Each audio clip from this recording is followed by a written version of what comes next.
At 3:30, we got East Tennessee State, who went 3-8, traveling to App State, who went 9-5. App State favored by 33.5 points on ESPN Plus. Joey Aguilar went 293 of 460, threw for 3,757 yards, 33 touchdowns last year, baby. 10 interceptions. Nate Noel on the ground had 173 carries for 834 yards and 5 touchdowns.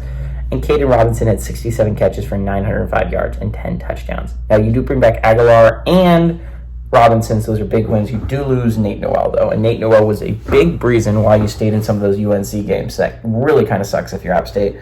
But you look at what you're returning on this offense if you're App State, right? Like, this is an App team that is a beast so far. They went 9-5 last year. They had a win over, I believe, James Madison's only loss last year. So that's a big win for App State.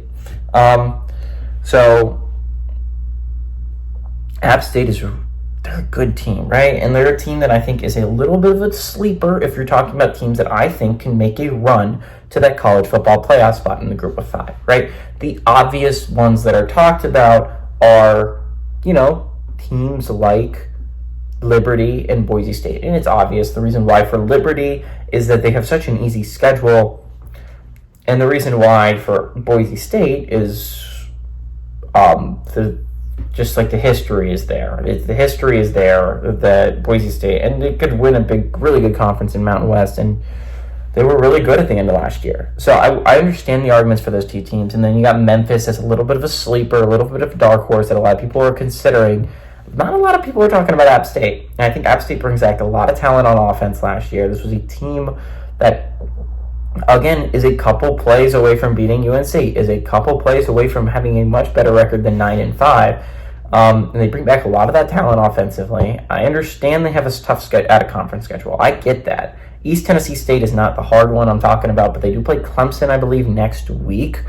And they play Liberty later on. So this is a tough out-of-conference, but what adds with a tough out-of-conference is chances to prove yourselves, right? They played UNC these past couple years, and if you come away with one of those wins instead of losing both of them, but I understand you lose both of them, but if you think about it, if you come away with one of those wins, suddenly you're in a much better position to make the playoffs. And even if you lose, you played a Power 4 team, and if you lost, you still lost to a Power 4 team that's not going to be held that much against you.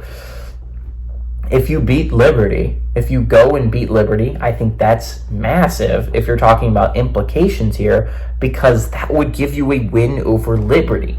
And that gives you a little bit of wiggle room, right? And that not only really helps you, it really hurts Liberty's chances of making the playoffs, right? Because you gave them a loss. And suddenly, now you have a little bit of a chance to make an argument for yourself that you beat Liberty. You deserve to make it in over Liberty.